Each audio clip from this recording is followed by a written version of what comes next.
اتفاق رائے ثابت کرنا انتہائی مشکل ہوتا ہے. صرف وہ شخص جو کہہ رہا ہوتا ہے اس کے ارد گرد کے یا اس کا جو حلقہ ہے وہ اس پہ اتفاق کر رہا ہوتا ہے, یا یوں سمجھیے کہ وہ جو گروپ ہے جس سے وہ بلانگ کرتا ہے اس میں وہ بات اتفاق رائے سے مانی جا رہی ہوتی ہے, اس کو اجماع کہہ کے قبول کرنا. تو یہ میں نے عرض اس لیے کیا کہ یہ جو اصول ہیں جن کی بنیاد پر ماڈرنٹی کو ریجیکٹ کیا گیا, ریشنلٹی کو ریجیکٹ کیا گیا, سائنس کو ریجیکٹ کیا گیا یا ایکسیپٹ کیا گیا.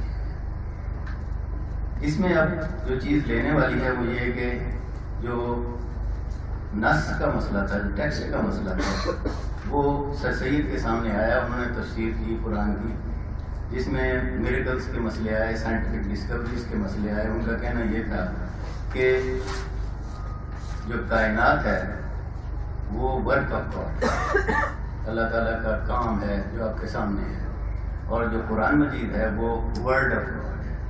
تو ایک ہی سورس ہے, تو word of God work of God کے خلاف نہیں ہو سکتا. اگر ورڈ آف گاڈ میں ہمیں سمجھنے کے لیے دیکھنا ہے تو پھر ورک آف گاڈ کو, نیچر کو دیکھیں گے. اگر نیچر کے اصولوں کے خلاف ہے ورڈ آف گاڈ تو ہمارے سمجھنے میں کہیں غلطی ہوئی ہے. تو اس نے ایک نئی ہرمیونٹکس دی کہ آپ نے نص کو, قرآن مجید کے اسکرپچر کو, حدیث کو کیسے سمجھنا ہے. اور اس میں اس کے لیے بنیاد ہے کہ ہمارا جو تجرباتی دنیا ہے, جو ہماری جس پریگمیٹک دنیا میں کائنات میں رہ رہے ہیں, اس میں کچھ اصول ہیں اور ان اصولوں کے خلاف نہیں ہوگا. تو اسی طرح بہت سارے میریکلس کے اوپر ان کا سر سید کا کہنا یہ تھا کہ یہ نہ قرآن مجید میریکلس کو بطور ثبوت کے پیش کرتا ہے اور نہ ہی قرآن مجید میں جو میریکلس کا ذکر ہے وہ میریکل ہے. ان کا کہنا یہ تھا کہ اس وقت سائنس اتنی ترقی نہیں کر سکتی تھی. بہت ساری ایسی چیزیں جو بعد میں ترقی کر کے سائنس سے پتہ چلتا ہے کہ یہ کوئی ایسی ایکسٹرا آرڈینری چیز نہیں تھی, سائنس کین ایکسپلین. تو انہوں نے کہا کہ اس وقت چونکہ یہ باتیں ان کی سمجھ میں نہیں آتی تھیں, وہ اس کو میریکل سمجھتے تھے.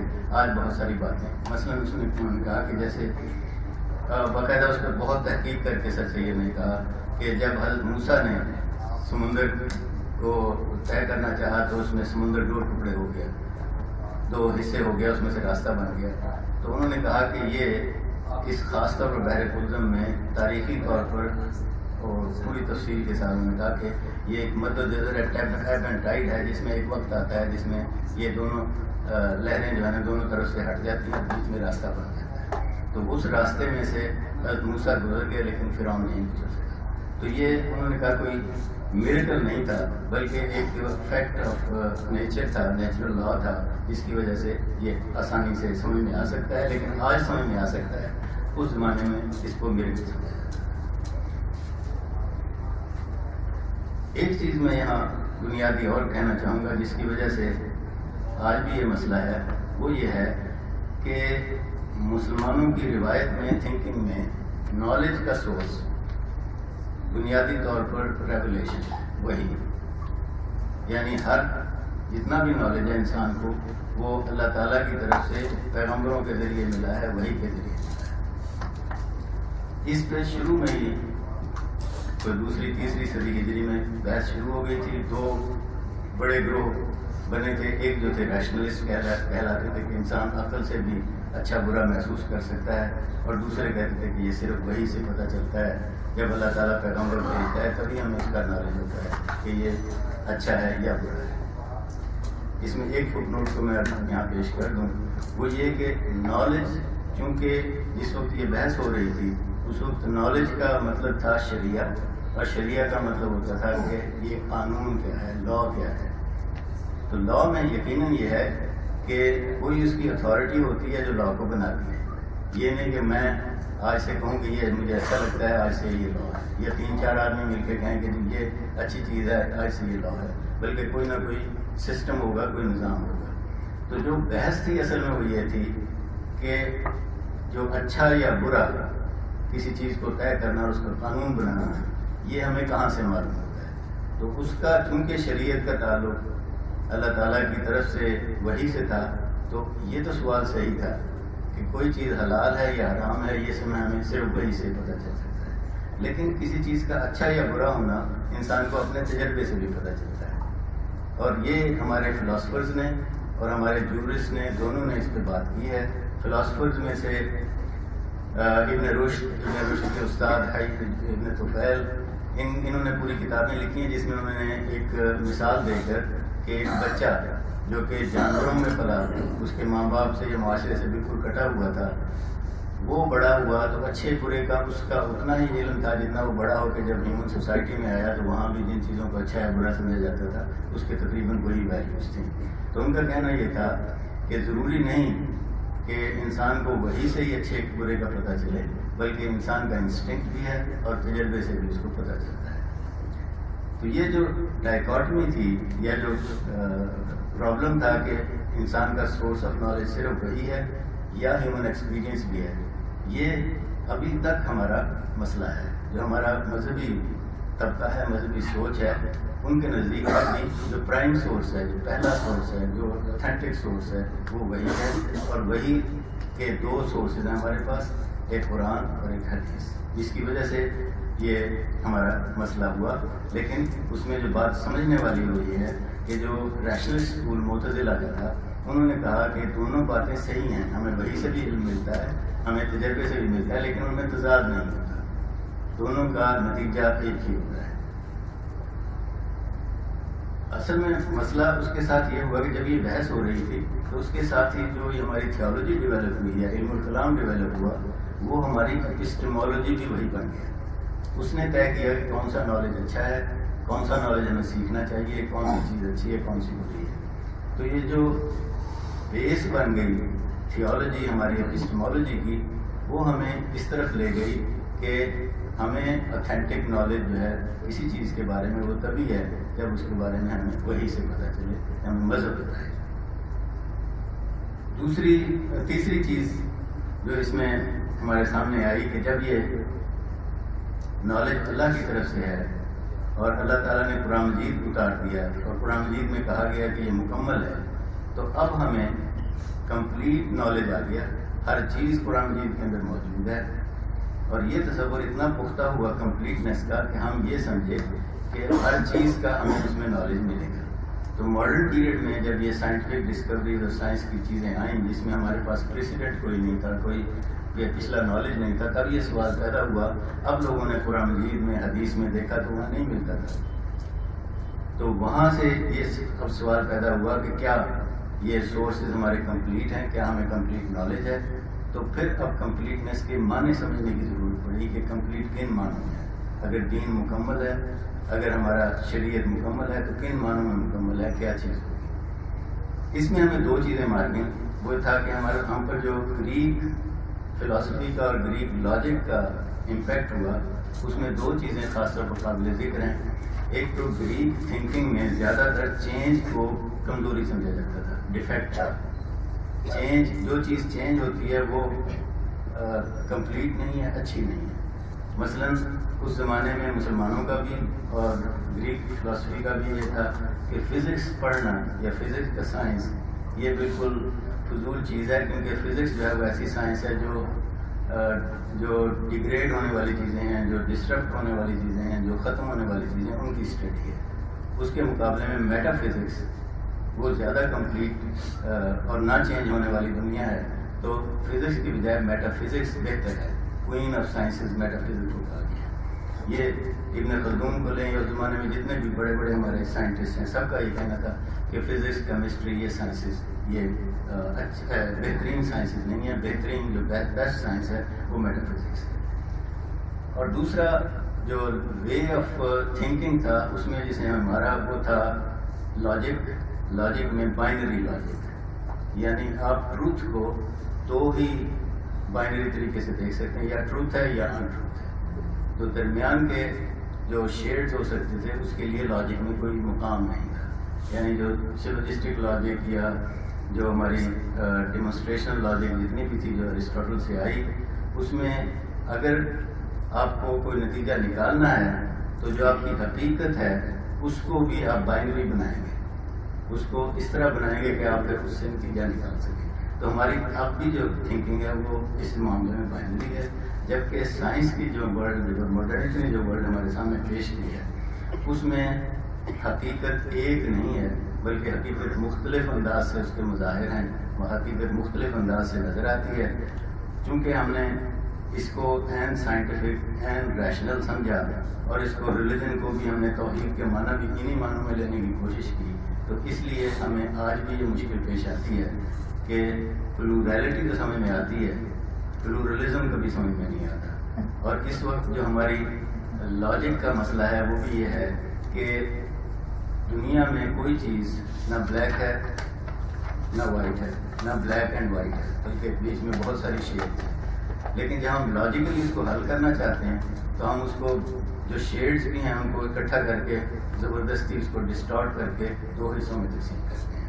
تو ہر معاملے میں ہم اس کو, تو یہ جو دو چیزیں ہیں انہوں نے ہماری جو انڈرسٹینڈنگ ہے ریشنلٹی کی اس کو متاثر کیا اور ابھی تک وہ متاثر کر رہی ہے. اور اس میں صرف ہم ہی نہیں ہیں, جن جن سویلائزیشنس پہ اثر گریک لاجک کا ہے ان سب کو یہی مسئلہ درپیش ہے. آخر میں اپنی بات کو ختم کرتے ہوئے کہوں گا کہ سر سید نے اس کی طرف ہمیں دعوت دی کہ جو پرانی تھیولوجی ہے, پرانا جو علم الکلام ہے, یہ گریک میٹافزکس, گریک کانسیپٹ پہ مبنی تھا. وہ کانسیپٹس جن اسمپشنس پہ, جن مسلمات پہ مبنی تھے, وہ آج کی جو سائنٹیفک ڈسکوریز ہیں, جو سائنس ہے جس نے ایکسپیریمنٹل دنیا میں ہمیں نئے حقائق سے روشناس کرایا ہے, اس میں ہمیں نہ یہ میٹافزکس نظر آتی ہے نہ یہ لاجک نظر آتی ہے. تو اس لیے آج کی دنیا کو سمجھنے کے لیے ہمیں جدید علم الکلام کی ضرورت ہے, ایک نئی تھیولوجی کی ضرورت ہے. اس نئی تھیولوجی میں آپ کو پچھلا جو کانسیپٹ تھا لینگویج کا کہ ہر لفظ کے ایک معنی ہوتا ہے, ہر لفظ کا معنی ہے, اس کا جو کانٹیکسٹ ہے وہ بھی ایک ہی معنی کی طرف آپ کو دیتا ہے, اور اس کی جو ہسٹری ہے وہ بھی آپ کو ایک ہی معنی کی طرف لے کے جائے گی. کسی لفظ کے ایک سے زیادہ معنی نہیں ہے. لیکن جدید جو لینگویج کی تھیوریز ہیں انہوں نے بتایا کہ نہ صرف یہ کہ ہر لفظ کے ایک سیمینٹک فیلڈ ہے جس میں اس کے مختلف معنی ہوتے ہیں جو کانٹیکسٹ میں آپ اس کو پک کرتے ہیں, بلکہ یہ کہ جب بولنے والا, لکھنے والا اور سننے والا اس بات کو سن رہا ہوتا ہے, اس کا اپنا جو ایکسپیرینس ہوتا ہے, اپنا جو زندگی کا ایکسپیرینس ہے, اس کے لحاظ سے بھی وہ اس چیز کو سمجھ رہا ہوتا ہے, اس کے معنی اس کے لحاظ سے وہ لے رہا ہوتا ہے. تو بہت ساری چیزیں لینگویج کی سوشلی کنسٹرکٹیڈ ہیں, سوسائٹیز کے اندر رہتے ہوئے آپ ان معنی کو سمجھنے کی کوشش کرتے ہیں. تو جب آپ ٹیکسٹ کو, نص کو, قرآن اور حدیث کی, قرآن کی آیات کو, حدیث کے ٹیکسٹ کو سمجھتے ہیں تو ضروری نہیں کہ آپ اسی طرح اس کو سمجھ رہے ہوں جس طرح 7ویں صدی میں یا 8ویں صدی میں یا 9ویں صدی میں کوئی سمجھ رہا تھا, یا آئندہ 22ویں 23ویں صدی میں سمجھے گا. بلکہ آپ کا جو ماحول ہے, جس میں آپ نے سوچنا سیکھا ہے, جس میں آپ نے بات کرنی سیکھی ہے, کمیونیکیشن کرنا سیکھا ہے, اس کے لحاظ سے اس کے معنی ہوں گے, ورنہ آپ کمیونیکیٹ نہیں کر سکتے. اگر آپ 7ویں صدی کے فہم کے ساتھ آج ان الفاظ کو استعمال کریں گے تو کسی کے ساتھ آپ کی بات نہیں ہو سکے گی. تو ایک تو یہ جدید علم الکلام ہے جس سے یہ نے پیش کیا, اس میں یہی ہے. دوسرا اس نے کہا کہ میٹافزکس بدل چکی ہے. میٹافزکس جو ہے نا وہ میٹافزکس جو ہے وہ مسلمات پہ تھی, زیادہ تر آپ اس کو ایک انداز سے سوچ کے اور اس پہ پہنچتے تھے. اور اب جو ہے وہ چونکہ ایک ایکسپیریمنٹل ہے اور آپ نئی نئی اس کو کھولتے جا رہے ہیں. ہمیں اپنے تجربے میں ہی اس 2 صدی میں ہم نے دیکھا کہ جو سائنٹیفک تھیوریز بالکل فائنل سمجھی جاتی تھیں وہ پھر چیلنج ہوئیں, پھر نئی چیزیں آئیں, اور ابھی ہم اور زیادہ سے زیادہ. تو اس کا مطلب یہ ہے کہ ہم کسی چیز کو میٹافزکس کی طرح, جس طرح ہم کئی صدیوں سے میٹافزکس بنا کے اس کو قطعی اور فائنل سمجھتے تھے, اب جو سائنٹیفک کانسیپٹس ہیں وہ اس طرح کے قطعی یا فائنل نہیں ہوں گے. تو چنانچہ اب جو ہمیں جو علم الکلام ہے یا تھیولوجی ہے, ریلیجن کے لحاظ سے علم الکلام, لیکن ویسے آپ کہیے کہ سوچنے کا جو آپ کا طریقہ ہے اس میں آپ کو بنیادی تبدیلیاں کرنی ہوں گی. سر سید کو ریجیکٹ کر دیا گیا. وجہ اس کی یہی تھی کہ ہماری جو سوچنے سمجھنے والی طبقے تھے وہ بڑھ چکے تھے, اور ان میں جو مذہبی طبقہ تھا وہ اپنے پرانے علم الکلام پہ سمجھتا تھا کہ یہی مکمل ہے، اس میں کسی قسم کی تبدیلی کی ضرورت نہیں ہے. اس کے ساتھ ہمارے پاس دین مکمل ہے اور مذاہب مکمل ہیں. تقلید کا تھا کہ ہمیں اگر کوئی مذہب، کوئی ہمیں نماز پڑھنا ہے یا روزہ رکھنا ہے یا طلاق اور نکاح کا کرنا ہے تو ہمیں کسی نہ کسی فقہ سے، کسی نہ کسی سیکٹ سے وابستہ ہونا ہے، اور وہ فائنل ہے. جو انہوں نے کہہ دیا اس میں کوئی تبدیلی نہیں ہے. اور اس فائنلٹی کی وجہ کیا ہے کہ جو ائمہ نے اور جو جورسٹ نے قرآن حدیث کی جو انٹرپریٹیشن کی ہے، چونکہ وہ انٹرپریٹیشن قرآن کی ہے تو وہ بھی قرآن کی طرح فائنل ہوگی، وہ بھی قطعی ہوگی، وہ بھی اوتھینٹک ہوگی. تو یہ جو تقلید ہے اس نے بھی مکمل کر دیا، اور اس کے بعد کسی اور مزید کام کرنے کی ضرورت نہیں ہوگی. یہ جدید دور میں جو تحریکیں پیدا ہوئی انہوں نے کہا کہ تقلید کے لیے ہمیں نئی سوچ کی ضرورت ہے. بات بہت لمبی ہو گئی ہے، میں صرف اس بات پہ ختم کرنا چاہتا ہوں کہ جب اصول فقہ میں اور اسلام میں بات ہوتی ہے اجتہاد کی تو ایک حدیث کا ذکر ہوتا ہے کہ حضرت معاذ بن جبل کو جب رسول اللہ صلی اللہ علیہ وسلم یمن کا کسی بھی قاضی، مختلف روایتیں ہیں، قاضی، مفتی یا سربراہ مقرر کر رہے تھے تو اس سے پوچھا کہ تم وہاں جا کر لوگوں کے فیصلے کس طرح کرو گے، جو باتیں تمہارے سامنے سوال آئیں گے کیا کرو گے؟ انہوں نے کہا جی میں قرآن کریم میں دیکھوں گا. اب دیکھیے قرآن مجید اس زمانے میں جب تک رسول اللہ کی حیات کے آخری دن نہیں آئے اس وقت تک قرآن مجید مکمل نہیں ہوا، چل روایت ہو رہی تھی، نزول ہو رہا تھا. رسول اللہ اس کو پوچھتے ہیں اگر قرآن مجید میں نہ ملے، اگر آپ اس کو غور کریں تو اسی سوال میں ہی یہ ہے کہ وہ وقت آئے گا جس میں قرآن مجید میں آپ کو یہ چیزیں نہیں ملیں گی. بہت سارے سوالوں کے جواب نہیں ملیں گے. قرآن مجید اس لحاظ سے مکمل نہیں کہ اس میں ہر چیز کا سوال پیدا ہوا ہے. انہوں نے کہا جی اگر قرآن مجید میں نہ ملے تو پھر میں آپ کی سنت کو، آپ کی حدیث کو دیکھوں گا. رسول اللہ نے پھر پوچھا کہ اگر حدیث میں بھی نہ ملے، دونوں میں جو ہمارے پرائمری سورسز ہیں اس کے دونوں کے بارے میں رسول اللہ پوچھ رہے ہیں کہ اگر اس میں بھی نہ ملے تو اس کا مطلب یہ کہ پہلے سے یہ تصور ان کے ذہن میں ڈالا گیا تھا صحابہ کے کہ یہ دو سورسز بھی آپ کو اس طرح گائیڈ نہیں کریں گے کہ آپ کو ہر چیز کا جواب وہاں ملے گا. تو پھر حضرت معاذ بن جبل نے کہا پھر میں اپنی رائے سے اجتہاد کروں گا، سوچوں گا. تو اصل گائیڈنس جو ہمارے پاس ہے وہ ہے کہ اس روایت کو ساتھ لیتے ہوئے اور اپنی سوچ کے ساتھ ہم ان مسائل کا حل نکالیں گے. میرے خیال میں بہت سارے سوالات آپ کے ذہن میں ڈال دیے ہیں. انشاءاللہ سوال و جواب کے بہت شکریہ.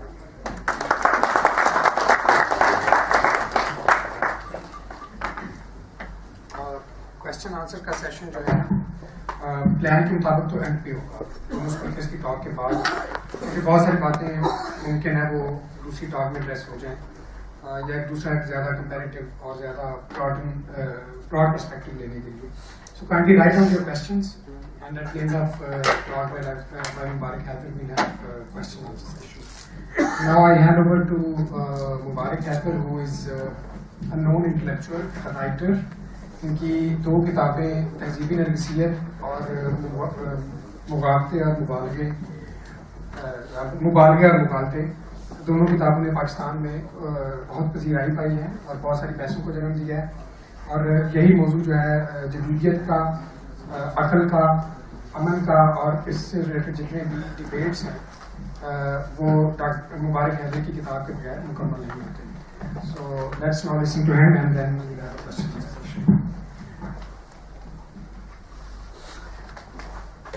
مجھے یہ معلوم کرنی ہے کہ میں شادی فیل کر رہا ہوں. مجھے بخار اور وہ ہے کھانسی وہ ہے تو تھوڑا اگر دقت ہو اس کو میری تو پھر سوال جواب میں کلیئر ہو جائے گا. ایک تو یہ کہ مجھے میری کوتاہی نہیں ہے، نیشنلسٹ سوسائٹی کی کوتاہی ہے کہ انہوں نے مجھے یہ نہیں بتایا کہ اردو میں لکھ کے دے آؤں یا اردو میں بات کروں.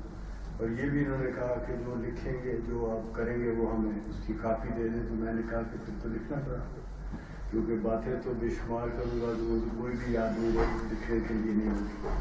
پھر میں نے لکھ لیا اور وہ بھی انگریزی میں. اور مسئلہ اتنا گمبھیر ہے کہ جو بھی جتنا بھی سادہ کروں وہ ایک ہاتھ سے آگے سادہ نہیں ہوتا. کانسیپٹس کی ساری بحث ہے اور اسے ڈائلیوٹ کرنے سے کچی رسی بن جاتی ہے, بے معنی ہو جاتی ہے.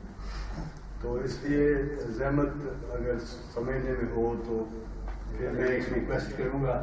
انگلش میں جی سر آپ انگلش میں. جی میں وہ تو انگریزی میں پڑھنی پڑے گی کیونکہ ترجمہ نہیں ہو سکتا. تو لیکن میری ریکویسٹ ریشنل سوسائٹی سے کہ اس کی if there is anybody who has the desire to read it more carefully, if it deserves that, they can make copies of it and provide the copies. بالکل ہم آن لائن بھی دے دیں گے, like web site پر بھی scan کر کے, Right. اور اردو میں بھی کوشش کریں گے ساتھ. پہلی بات before I read the article, میں ایک وضاحت بڑی ضروری ہے میرے لیے کہ میں اپنے پیدا ہونے کے وقت میرا نام ضرور رکھا گیا تھا, لیکن اس کے بعد کوئی آئیڈینٹی میں نے اپنی مکمل نہیں دیکھی, اور میں نہیں سمجھ سکا کہ میں مسلم ہوں کہ کمیونسٹ ہو گیا کہ کمیونزم سے بیزار ہوں. پتہ نہیں اسلام سے بیزار تھا کہ نہیں, لیکن اسلام کی شکلوں سے بیزار ہوں. پھر کمیونزم سے بیزار ہوا ہوں. امپیریلزم کو بھی بیزاری اور نفرت سے دیکھتا ہوں, اور سمجھ نہیں آتی کہ آئیڈینٹی کیا ہے. لیکن ایک بات تسلی دیتی ہے کہ ہم پیدا ہونے کے مرتے دم تک بدلتے ہی رہتے ہیں. اگر فزیکلی بدلتے رہتے ہیں تو مینٹلی بدلنے یا گرو کرنے میں کیا ہے, اور اگر بوڑھے ہو جاتے ہیں تو ایک یہ ہے کہ فزیکل دنیا ہماری برباد ہوتی ہے. لیکن ہمارا اگر تھوڑی سی کوشش کی گئی ہو تو ایک بہت بڑا خزانہ علم کا اور ذہن کا وہ ہمارا جمع ہوتا جاتا ہے, جو لگتا ہے کہ عمر کے ساتھ بڑھتا جاتا ہے. تو لاس نہیں ہے, چینج از ناٹ لوزنگ. اور پھر میں نے یہ دیکھا ہے کہ ساری دنیا میں بنی نوع انسان کے پہلے دن سے آج تک مسلسل تبدیلی کے ذریعے جمع ہوا ہے خزانہ, کم نہیں ہوا. اور یہ اگر وقت کے ساتھ تبدیلیاں آتی ہیں تو وہ برائی کی طرف نہیں گئی. غار میں بیٹھا ہوا, چھپا ہوا, ڈرا ہوا, سہما ہوا میں اپنے بچے کی حفاظت نہیں کر سکتا, اور میں چھپتا پھرتا تھا.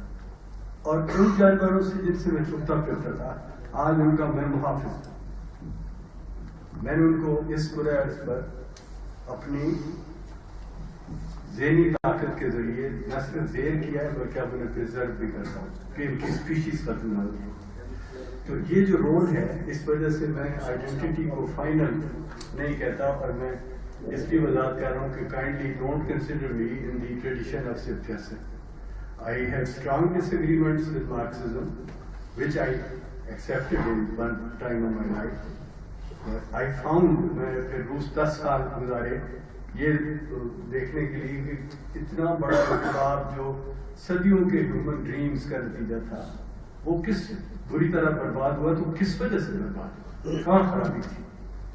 اور پھر پتہ چلا کہ جس طرح اسلام ایک بڑا انقلاب تھا اور کرسچینٹی ایک بڑا انقلاب تھا, اور پھر تھوڑے ہی عرصے میں برباد ہو گیا. 25 سال حضور صلی اللہ علیہ وسلم کے ارشاد کے مطابق تقریباً 25 سال یہ ایک جو نظام ہوگا وہ رشد کا, ہدایت کا ہوگا. پھر اس کے بعد دانتوں سے کاٹنے والی بادشاہت آ جائے گی. یعنی 25 سال اللہ کی رحمتیں ہم پر ہوئی. روس میں 70 سال ہو گئے تو ان کے خیال میں رحمتیں تھیں, لیکن یہ اس کے بعد تبدیل ہو جاتی دنیا.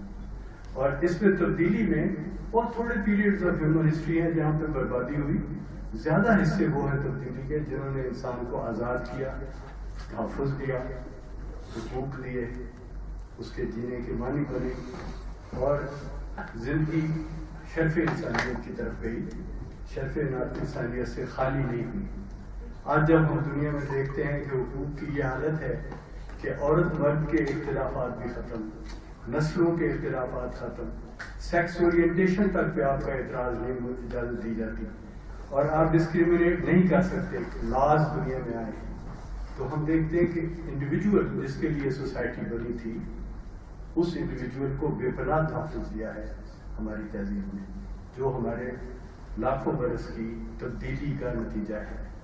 اس تبدیلی سے انکار کی وجہ میں ابھی نہایت قیمتی بات سن رہا تھا. میرے خیال ہے کہ اتنی معلوماتی اور اتنی سیر حاصل اس سارے اسلامی تناظر کے اوپر میں نے کم سنی باتیں، اور میں سلام کرتا ہوں جج صاحب کو. اتنی خوبصورت سوچ اور طریقے سے انہوں نے بتایا. لیکن میں ایک جگہ اختلاف کرتا ہوں کہ مجھے لگتا ہے کہ اسلام کی موجودہ جو شکل ہے، جو ڈومیننس ہے، اس کی جو انسسٹنس ہے، جو کہہ رہے ہیں کہ جی ہم اس کو نہیں مانتے اس لیے کہ یہ گریک تھاٹ ہے، یہ مجھے نہیں صحیح لگتا. گریک انفلوئنس کو تو بہت پہلے ہم نے الفارابی سے شروع ہوا تھا، ختم ہو گیا، اور اس میں سیل لگا دی امام غزالی نے ایسی کہ جو اس پہ الگ ایک کتاب میں لکھ رہا ہوں جو کہ I hope to be meaningful, فائدہ ہوگا اس سے. تو انہوں نے سیل لگا دی اور ہیومن مائنڈ، مسلم مائنڈ کو سیل کر دیا. مسلم مائنڈ کی کمپلیٹ جو کلوزنگ ہے وہ امام غزالی نے مکمل کی اور فلسفے کے نام سے مکمل کی.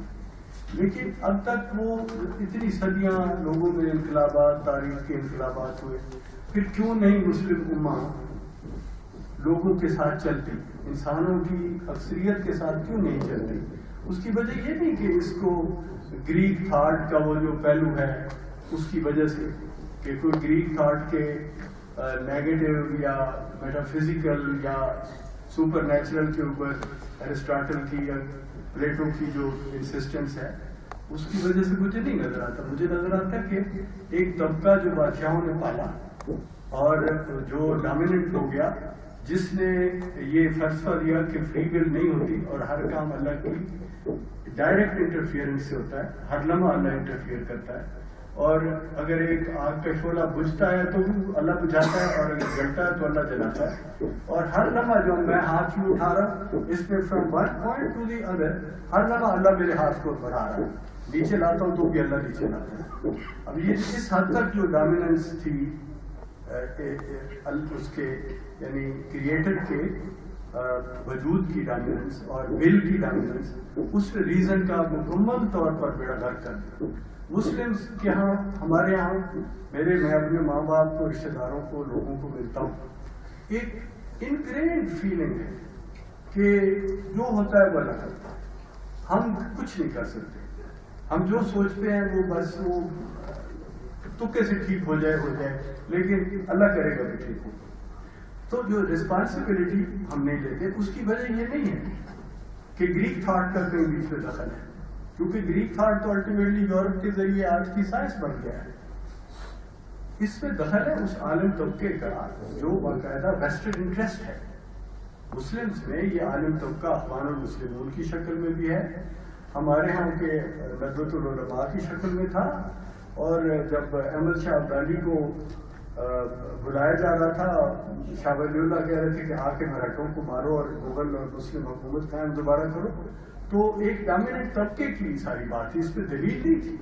اس میں اس طبقے کے مفادات تھے کہ یہ کبھی بھی کسی اس معاشرے کو کبھی بھی سوچنے نہیں دے گا.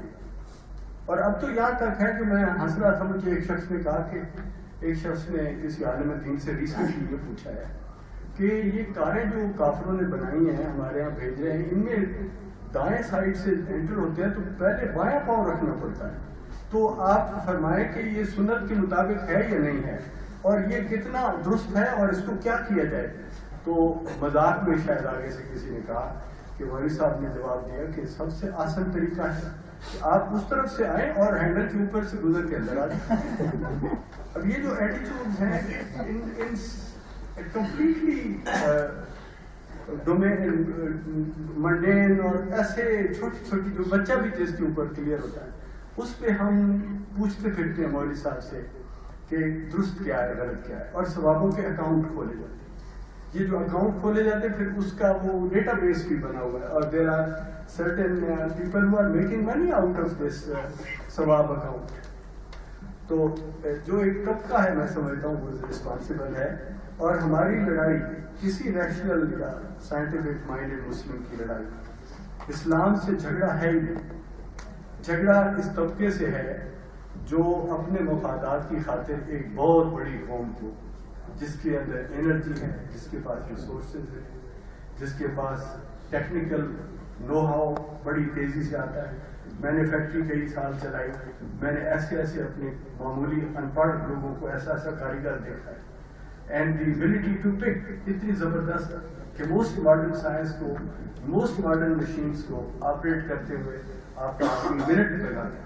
اور یہ اتنی بڑی صلاحیت والے لوگ جو جس میں انڈیا اور پاکستان کی ثقافت اور تمدن بھی شامل اور انگنت فیکٹرز ہیں وہ، اور ریسورسز اور ہسٹری اور سب کچھ ہونے کے باوجود وی ڈونٹ پرفارم. اور وہ اس کی صرف وجہ یہ ہے کہ انجیکٹ کیا جاتا ہے رات دن مسلم کی مینٹیلٹی میں عظمت رفتہ، عظمت رفتہ، عظمت رفتہ. تیرا تو جواب ہی کوئی نہیں، تجھے تو اللہ نے دنیا میں حکومت کے لیے بنایا. تو یہ جو نارسسزم، اس پہ جو میرا تھیسس ہے، یہ نارسسزم باقاعدہ there are architects of narcissism, they have created this in the Muslim psyche, اور وہ اس کے ذریعے رول کرتے ہیں. As long as you remain a narcissist you will never allow others to exceed or try to excel or try to emulate, to grow with them. You will not. کیونکہ آپ کو ہر وہ آدمی جو آپ سے آگے نکلتا نظر آتا ہے، اس کے خلاف یہ کہنے کے لیے آپ کے پاس جواز ہے کہ آپ کہتے ہیں کہ یہ کافر ہے، یہ برا ہے، یہ دنیاوی. ایک جو عام فکر ہم سنتے ہیں ہمارے عام آدمی سے، عالم سے، ہر ایک سے، کہ یہ تو دنیاوی کامیابیاں ہیں، بابا لعنت بھیجو دنیاوی، عاقبت تو ہماری ہے. اب اس کے ذریعے یہ مولوی یہ سکھاتے ہیں عاقبت تمہاری ہے، یہاں چاہے تم دنیا بھر کی ذلت اٹھاؤ، تمہارا معاشرہ آپس میں لڑ کے بھیڑیوں اور کتوں کی طرح برباد ہو جائے، لیکن تم یہ کہتے چلے جاؤ کہ عاقبت ہماری ہے، اور پرائڈ لیتے جاؤ کہ وی آر دی بیسٹ. اور اس میں مولوی کا فائدہ ہے. مولوی ایک ایسا لاغر، انٹلیکچولی لاغر اور پیراسٹک طبقہ ہے جس کو کچھ اور نہیں آتا، اور آپ اسے کسی بھی کام پہ لگا دیں وہ آپ کو گند کر کے دکھائے گا. لیکن اس کو ایک کام آتا ہے کہ how to dominate the Muslim soul through dogma, کہ جناب رسول اللہ صلی اللہ علیہ وسلم سے جو محبت ہے اس کو وہ ایکسپلائٹ کرتا ہے، اللہ کی عظمت کی جو محبت ہے وہ ایکسپلائٹ کرتا ہے. اور چونکہ عام آدمی کو وہ مسلسل احساسی کمتری میں رکھتا ہے کہ تو نہیں جانتا اور اس کے لیے علم چاہیے، اس کے لیے ایکسپرٹ چاہیے، تو اس لیے وہ ڈومینیٹ کرتا ہے. یہ ٹریجڈیز ہیں، بارے میں ان کو اور زیادہ ڈسکس کیا جانا چاہیے. میں تھوڑا سا I think I not take whole time, اس کو میں ٹاپک کو کرتا ہوں. And I'm sorry that it's not comprehensive, it's just a kind of synopsis.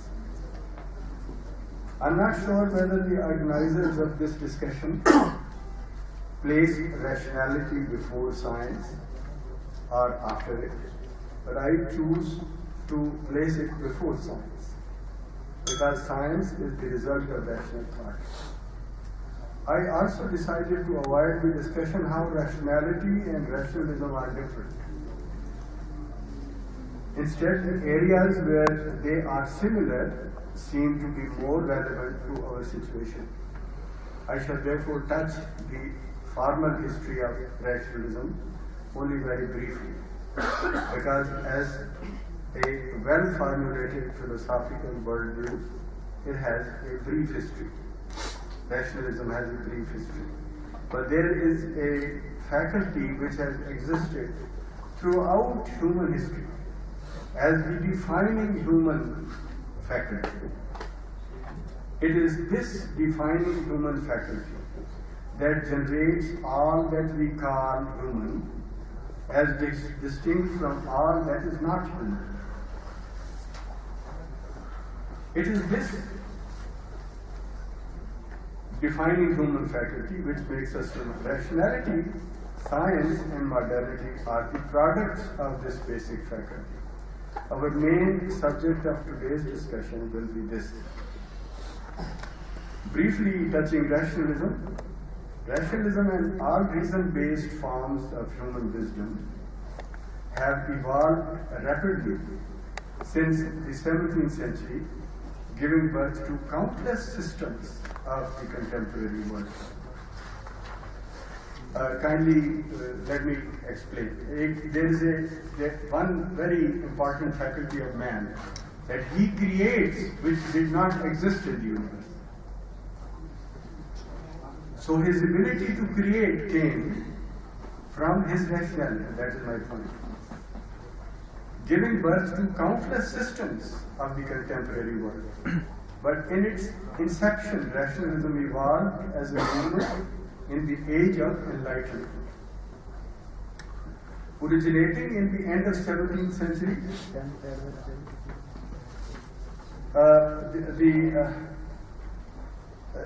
it originated in the writings of thinkers like Descartes, Spinoza, Locke, Bayle, Leibniz, Isaac Newton, Voltaire, and Immanuel Kant.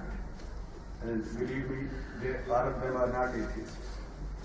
Many of them were believing Christians, very strongly believing Christians, but they came to the rational thought and advocated it.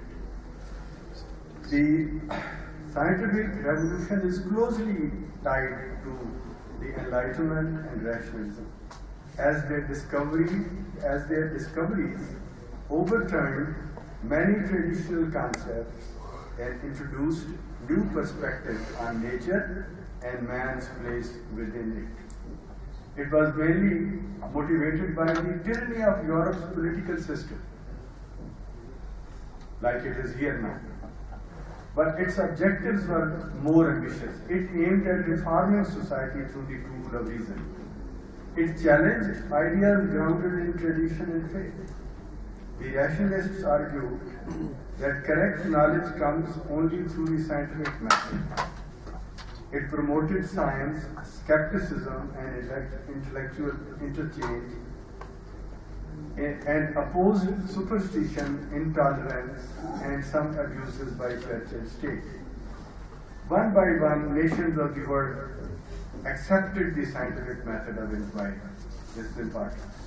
One by one, nations of the world accepted the scientific method of inquiry and inclusive political systems. The inclusive political systems are democracy in which not only one class, but all classes have equal right, and not only one nation, but all nations of the world have the equal right. That is inclusive. That is, instead of excluding the most of people and keeping power in the hands of the elite, it's a system which includes everybody. It's trying to expand the base of power, so that most of the people have their finger in the pie. They have their right to decide their fate. So the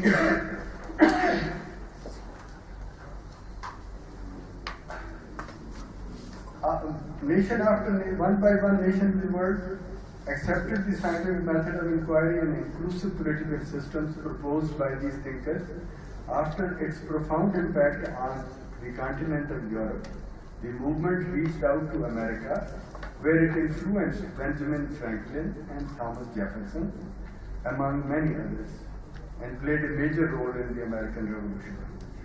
The political ideals of Enlightenment and rationalism influenced the American Declaration of Independence, the United States Bill of Rights, the French Declaration of the Rights of Man and the Citizen, and the Polish-Lithuanian Constitution of May 3, 1791. One of its fundamental arguments was that belief systems should not decide matters of common human interest.